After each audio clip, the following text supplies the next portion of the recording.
ఉగ్రరూపం దాల్చిన గోదావరమ్మ ఉధృతంగా ప్రవహిస్తున్న ఉభయ నదులు ఎగువ కురుస్తున్న భారీ వర్షాలకు జయశంకర్ భూపాలపల్లి జిల్లా మహదేవాపూర్ మండలంలోని దక్షిణ కాశీగా పేరుగాంచిన ప్రముఖ పవిత్ర పుణ్యక్షేత్రమైన కాళేశ్వరంలో ఉధృతంగా ప్రవహిస్తున్న గోదావరి ప్రాణహిత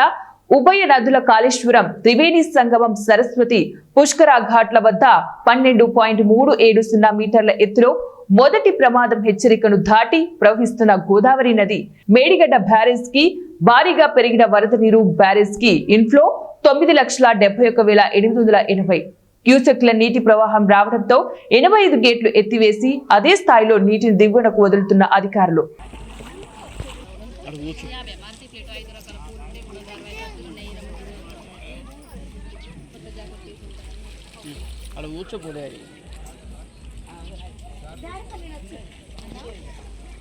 Jangan